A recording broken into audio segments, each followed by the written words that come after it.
name is Tzvi Lebetkin, the Rabbi from another planet. Please like, share, and subscribe, and ring the little bell. Ring the little bell so you're notified when new videos drop. And I was about to say, I'm very excited about Substack, right? I am. I'm really super excited about Substack. But man, I've just seen my beard. I am getting bushy, and I'm not saying that in a good way. Yeah, I'm not talking code. I'm getting bushy. I need to have a haircut. It's a Jewish New Year in like 2.5, 3 weeks. I think I've got to be trimmed for that. So yes, I only have this aside. I only have these realizations when I record these videos, when I actually look at myself, because there's a little like video screen above that I'm talking to make sure I'm not, I don't know, vomiting over myself or something that I don't realize. Anyway, that aside, I need a haircut. That's the first thing, but that doesn't really bother you.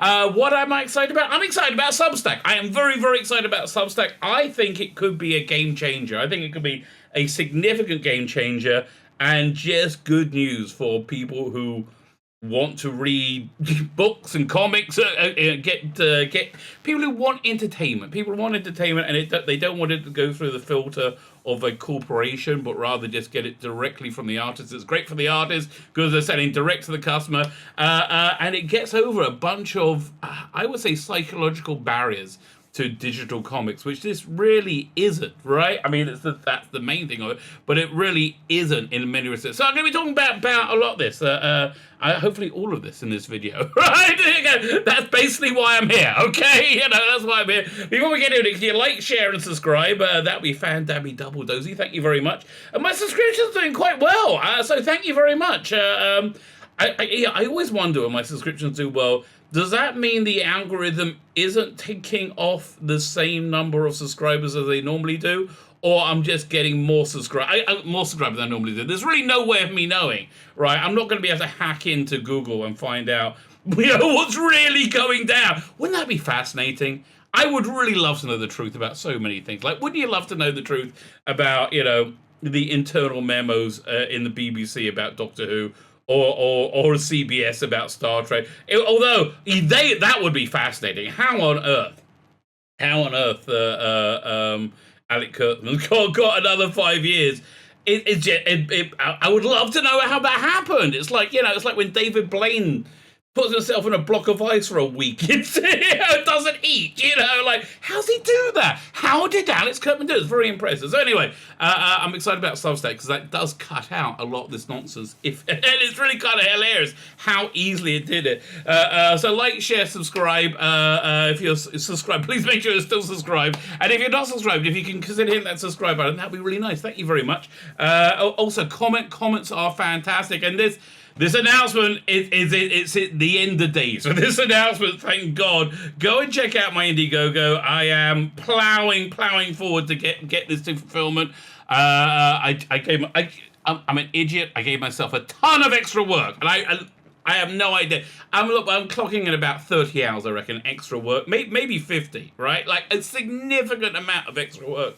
Because I just wanted it to look its best, right? And it's enlarging each page sort of by 2% and then cutting, but it's a whole Gunzer Meiser. Here, I'm telling you a bit of Jewish words. So Gunzer Meiser, that's the stuff you got to do. So I finished remastering, and I didn't think I needed to do it at all. That's the thing that crushed me. I finished remastering the big book, Biblical. That's this one. It's 220 pages long. I finished that a few days ago. Thank God, that took forever. About 2/3 of the way through this one. This is 105 pages long. And I'm actually adding a bunch more stuff into this. Again, as I'm doing, I'm going, I should really put this in and that and then this and I just want to get this thing fulfilled and out of my way. Why? Honestly, I want to launch my Substack. That's why. I'm really excited. Did I mention I'm excited about Substack? Because I am. I'm very excited. But anyway, I wrote this book. Dominic Ratched did the art. He did the art of all the extras. Like this, for example, Noble Savages. I got a lovely bit of Noble Savages, lovely Leela and Raquel Welch, bit of Time Machine, bit of K9 for the male gaze, because they always start with the James Bond one, because that's the first one. Anyway, listen, I've renounced this stuff a gazillion times over. Go check it out. It's in the video notes. Closing, I don't know, soon, right? Just I want it done, okay? I want it finished. Because I want to talk about Substack. So yeah, like, share, subscribe, comment, and check out Meritocracy. Fine. I've covered all the bases. Good. Let's talk about Substack. What the hell is Substack? What you probably go, what? Who? What? Where? Substack. So Substack is something that's not innovative in any way, shape, or form. I feel the same way about Substack as when I first saw what an iPod was. This is back in the day with the click wheel. Oh, I used to love that old iPod, right? I was like, what's the big... And it was like an MP3 player. I'm like, well, we've had those for like 5 years. What's the... Like, why was this a big deal? And the big deal is that just as the iPod, I think, changed the culture of digital music, which it really did. I think the iPod combined with iTunes selling songs for 99 cents. Essentially, the loggerhead, the reason the music industry fell apart was because they were gouging the customer for how much was a CD before Napster started? Get up to $40 a CD. Yeah, this is in the 90s. 20, 30, 40 bucks. And they were just like they're being a chazer. That's the another Jewish word, means being little piggy wiggies, right? Overindulging, and they were charging too much. And then when we had this technological solution came around called Napster, where people could just share stuff for free, and they didn't really feel like they're stealing it, because they felt like, well, if I buy a CD and I lend it to a friend, same thing. I borrow CDs from friends. I made copies for myself before. What's the big deal? It got over that psychological hump. So people were like, yeah, fine, I'm going to steal stuff, right? And then because they didn't feel like they were stealing it. And then to combat that came along iTunes and an iPod. Basically taking out the insane amounts of gouging that was in the music industry, right? They made it like 99 cents a song, or $10 for an album. That's reasonable, right? That's reasonable, and most people are kind of dickish not to pay it. Now that's gone as well, and it's been replaced by streaming services, which kind of like is what Substack is like. So Substack is not innovative in any way. It's a blogging platform, right? It's a blogging platform where the creator can charge you to receive their blogs, right? They've made significant and aggressive moves into the comic book world. So they put like a ton of money into getting the top creators in the industry, and basically giving them, like, again, a large advances that acts like a war chest, and said, look, basically you're the producer. You've got to make a year or 2 years worth of content out this, and we want people to subscribe to your Substack for that, right? So they may be doing 3 or 4 comic books a month, but what they're doing much more, which I think, again, very, very clever, is it's a subscription service where you're being let into the inside of making the comic, where you develop a rapport and a connection to the creators, and you see the creators as they're working on the project, delivering it to you. That's the first thing. So it doesn't feel like you're going to Comixology and buying a comic, which I think there's an emotional block to, right? I think this is because, like, I'm paying $3.99 for a digital file of a comic book when I should be holding it in my hands, like, and there just wasn't the I don't think there was the will to move from digital from print to digital that much. I think COVID probably helped with that a lot, right? Because a lot of people moved to digital through COVID. I moved to digital when I moved to Israel, which was a good 10 years ago now. Just because to save on shipping. Like, I have tons and tons and tons of people doing their Indiegogos on my channel. I have them on every week, and I never back them, right? Not because I don't like them, but I'm not going to spend double the price of a comic on shipping. I'm just not going to do that. I can't. And most sales are done because people like you. However, if you put the same content in a subscription service that you're getting via email, via whatever method you get Substack, then it feels different. Then it feels like you're receiving a different entity, and you're paying less for it. Like, the going rate for these high-end Substacks is about $8 a month, or like $300 for a lifetime membership, or $80 for the year. So that's about the going rate. I'm thinking, just talking about the economics of it. If you want to put up a 25-page comic, let's say you're doing a 6. Take the 2000 AD model, and you're doing a 6-page episode a week, right? And you can charge, I don't know, maybe 99 cents for that, maybe $1.99. you don't need that many subscribers to make that economically viable, right? So let's say 25 pages, you need to be making, I think to make it worth your while, you need to be making about $5,000 a month, right? $5,000 a month. On $1.99, that's not that, you're not selling 20, 30,000 subscribers. That's 2,000, 2 to 3,000 subscribers a month, and it becomes viable. And the more, see, the thing is like this: comics are freaking awesome, right? From a creator's point of view, comics are awesome. Comics, I think, are incredibly versatile. You can do pretty much anything you want with them. And it's that nice marriage between TV and cinema, but they're their own entity. But the best thing about comics is they're cheap, right? They're cheap to produce. The cost of an average movie, like a cheap indie movie, is about 200-300 times the cost of making a 100-page graphic novel. Making a 100-page graphic novel is doable. A 50-page graphic novel is financially doable for most people, especially if you're an artist and you can draw your own material. Then you've just brought the price down significantly. So that's what we're going to be looking at. So that's why I think Substack's really exciting. They're exciting for the creator. They're exciting for me because I think I can connect to a wider audience with it, and it just feels like a workable way of selling digital comics, which is the game that you're in if you write and draw comics. I haven't been able to work out a way of successfully selling digital comics yet. I don't think anybody really has. This, I think, might be it. And again, this has been brought about by Substack themselves, seeing there's a gap in the market and investing heavily in bringing the top talent over. Basically making it the place that people can go and get comics. People know they can go and read comics. I've subscribed to the first one, Jonathan Hickman's one, and I'm excited about it, right? I'm excited about getting this content. And the great thing is you can then go ahead and print it. Fine. So let's have a look at it, and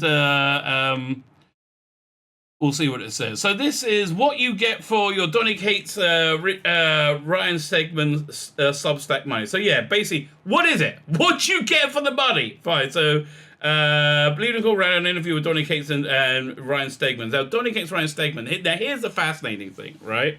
The only thing that matters is sales. The only thing that Substack matters to them that is if they're going to invest in you is if you can generate sales. And that's it. They don't care if you're a liberal progressive. They don't care if you're a Trump supporter. They don't care if you're a Biden supporter. They don't care if you think there are unlimited genders, or they don't care if you think there are two genders. Everyone's allowed their own point of view, right? And it's a complete meritocracy. So the people who have taken over the comic book industry don't like it. They don't. Well, some of them don't like it. The ones without talent don't like it because they're not going to be able to make money out of this because it's a meritocracy. They're not going to be able to sell their fashionable identity to a corporation or an editor trying to impress a corporation, which I think is what we've seen a lot in comics. There's Vita Ayala, I think, does that a lot, and who was it? Oh, I can't remember their bloody name. Mags Versaggio. Mags Versaggio is a trans woman that was a very fashionable identity. She had a very professional editor, agent that got her lots and lots of jobs based on her fashionable identity as a backdoor into Hollywood. She got a TV show made from one of her books. Because you're always going to be able to tell when something's made. If it stars a black lesbian with half her head shaved, you're going to know that, oh yeah, that's from like the 2020s, around that era, right? Because that's what corporations believe that everybody wants, and that's why we've had unending garbage force fed to us here in fandom. So people who don't get so Max Versaggio, she had a TV show made, cancelled after a season. And her identity became less fashionable, and we can see that now. And she's just not very good at her job. That's the other thing. She can't generate sales. If she was good at her job, she would be able to generate sales, but she can't. So her identity is not fashionable, and so she can't get any work anymore. She's currently running a GoFundMe to make ends meet, to make her basic expenses. It's not. It doesn't work. However, Substack wants to bring you in and create a platform for creators and for people who want to receive into their content, right? And it's without the filter of a corporate editor, which is fan freaking tastic. So Donny Cates and Ryan Stegman, they are massive liberal progressives. They absolutely hated Trump. They were obsessed with Trump, and anybody who voted for Trump, they said, don't come and buy my books. Ew, ew. And then nobody did, and people, and the industry fell apart. What really killed the industry again was ceasing production, because that ended the habitual buying. Right. The only reason I still buy Doctor Who magazine and SFX magazine is because it's cheap. It's like $2-3 a month on a digital subscription, and so it's low enough that I don't really notice the expense. And two, because it's habitual. Like, I habitually did it. Once they lost that habitual buying, that's what really destroyed the industry. I think that's probably what happened to EastEnders as well, right? Once they lost the habitual viewer, EastEnders was a massive soap in England, right? In England, it was like getting 8, 9, 10 million viewers, which was very, very high, like a very, very big market share. And then, much like comics, they decided, let's make everybody a black lesbian with half the head shaved, right? If anybody is a kid growing up in EastEnders, they're gonna be trans, bi, and gay all at the same time, right? And that's exactly what's gonna go down.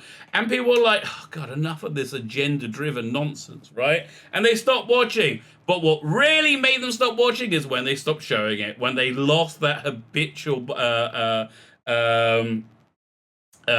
habitual viewer, and in comics it's when they lost their habitual buyer, right? So, but I think Substack, again, corporation, they saw that there is money in comics still, right? Where did they see that? I think they saw it in crowdfunding, because crowdfunding is doing very well.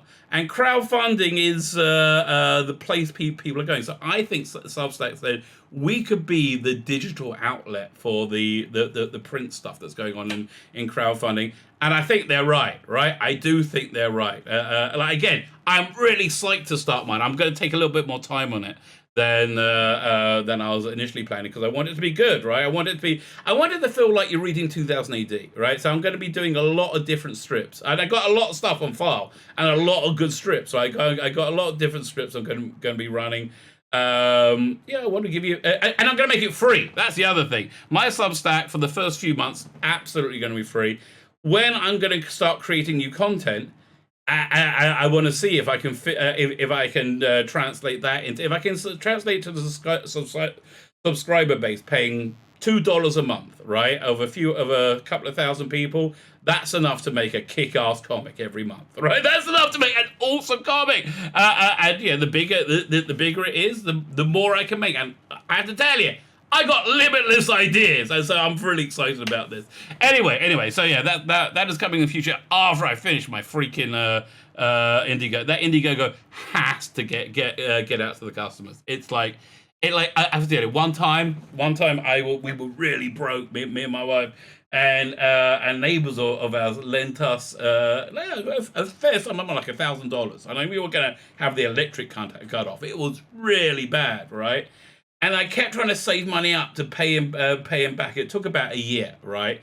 And this neighbor, I was the most wonderful person in the world. Just helped me out.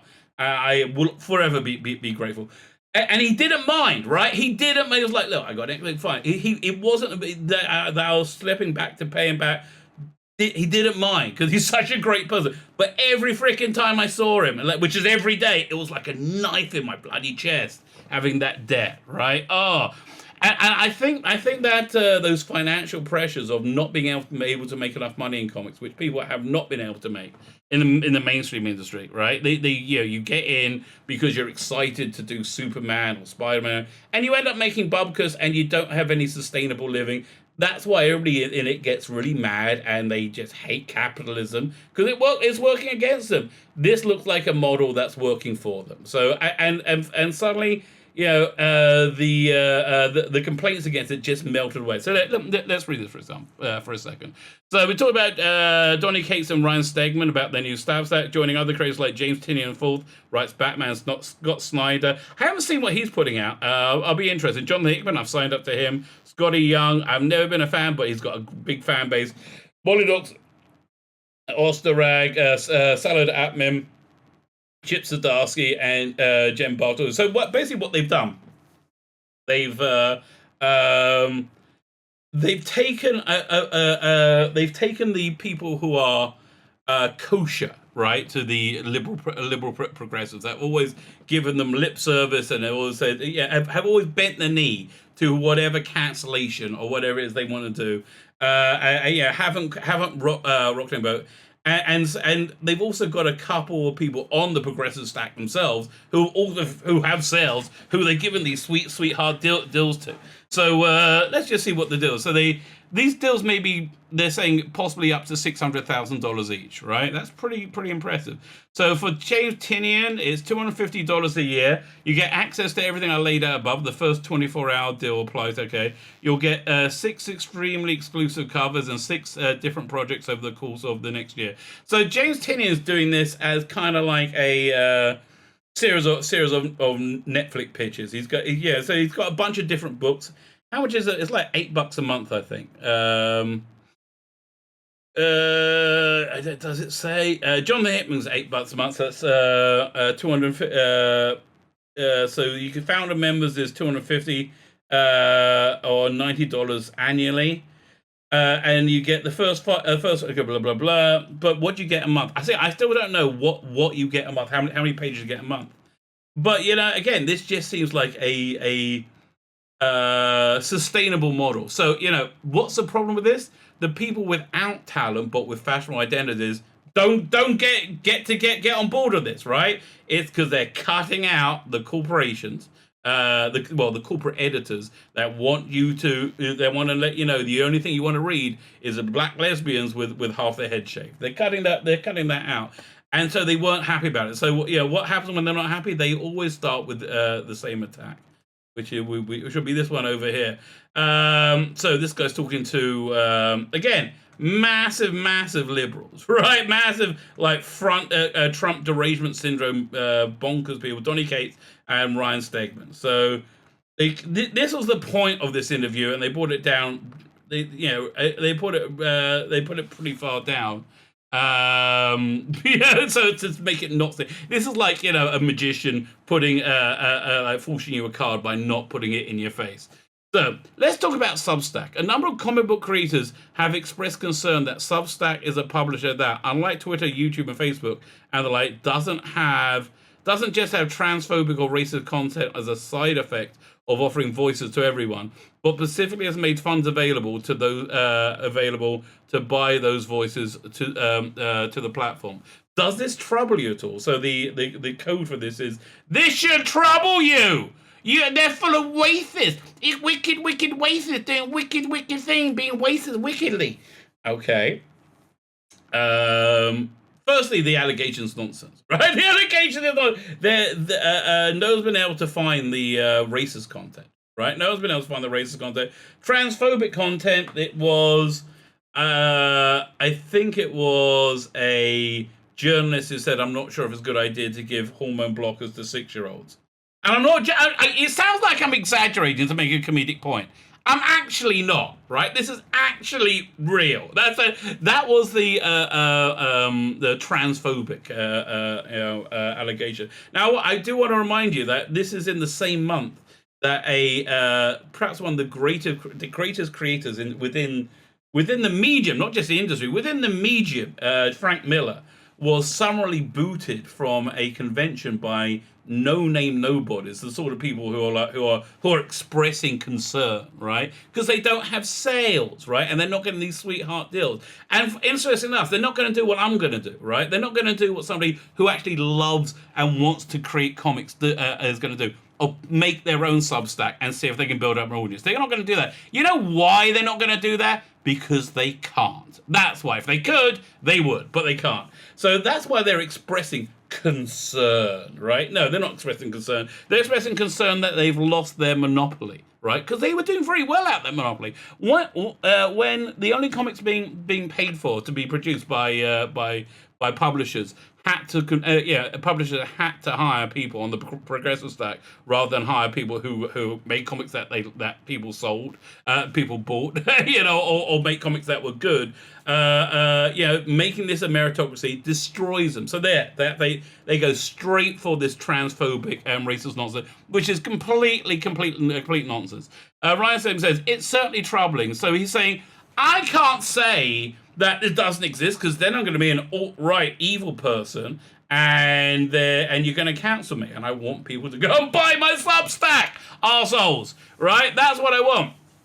Other creators that are joining Substack have put it more eloquently and say, we've dealt with this, arsehole, like Saladin. Yes, was it Saladin? It is again, Muslim guy. I don't know. Is he trans? I don't know where he is on the progressive stack, but I know he is super kosher for the liberal progressives, and that's why they were smart. They gave these jobs to these sweetheart deals to people with sales and the right color skin. Jonathan Hickman hired Ram V as one of his first hires. And good move. Indian guy. His Swamp Thing wasn't bad, by the way. I have to tell you. He did Swamp Thing, and I was like reasonably impressed with it. But also right skin color, and that's just where we are in 2021, right? But I'll say the good news is that we can take our mailing list whenever and do whatever we want with it. Substack doesn't own it, so we feel that our content is being used to promote people we don't agree with. We have an out, no strings attached. Donny Crate says, agreed, no platform is ever going to be perfect. You know this. I love this, by the way. Because, does this trouble you at all? It should trouble you at all. This is, complete liberal progressive speak for saying, why aren't you being cancelled? This should trouble you. And when you go, this means you're not going to argue with me on this basic fact. That's how they do it. That's how these people argue. But it just happens to be. He happens to be right here. But as Ryan said, when you come to our Substack, you aren't going to a firing range in the same way as Twitter. And they're like, oh no, you might meet people who disagree with you. That would be terrible, right? I understand that would be the end of the world for these weirdos. But you're gonna have fun. Basically, saying we're kosher. To say this out a little bit more clearly, this is from about a week ago, down the Choose.net. So this is a website edited by John Freeman. John Freeman was, I would say, one of the greatest editors of Doctor Who magazine. Took it on in its very troubled time when it was being cancelled, and he basically kept the ship sailing. Right? He's we differ massively on politics, as do most people and they don't like anybody who voted for Trump. Not that I did actually, which is fine. I got English, but but still, he's always he's a very level-headed person. He's a old school editor and an old school liberal, which is what I used to be, before the age of insanity that we're in now. So he did this highlight on Substack, and this was before it was getting huge. Right, and I do like he specifically highlighted the creators that were super kosher for the liberal progressives, and he swatted down the allegation really, really quickly. Where was it? Reaction to the announcement has been pretty positive, although beyond Substack itself, some have been more cautious. This is the biggest venture capital push into comics in history, notes comic creator Seth Jacob, author of Holy West. He's right. It really is right, because they smell money. They smell money, and because there is money in comics, really, there is money. Currently seeking crowdfunding on Kickstarter, who feels the move is not one that will democratize comics. So I disagree with you. Look, they're giving me a platform that I can do it, and it doesn't seem that they're only giving platforms to people on one side of the cultural aisle, which is what they really hate. Substack has a huge investment and a value at $650 million Okay, that's a fair size. That's what signing these names is about. Substack is going to grow subscribe. Yeah, and this is a smart investment for them. Why? Because it brings people who love comics to comics. People who love comics have been forced out of comics, and now this is giving them a home to go to. And again, the real smart thing is this feels different from Comixology. It being a streaming service, essentially a subscriber service, a streaming service into a mind of a creator that you particularly like. It's a genuinely different film. So it has to grow subscribers revenue and show Silicon Valley investment that they're worth. They're subsidizing huge names so they can capture a % of the total comics market. And they're going to, because comics doesn't pay competitively. It's an attractive industry to invade, and you can dole out huge sums of money to creators. That's true, right? That is true. I mean, they again, making an average graphic novel costs nothing. Costs probably the hair budget on an indie production, right?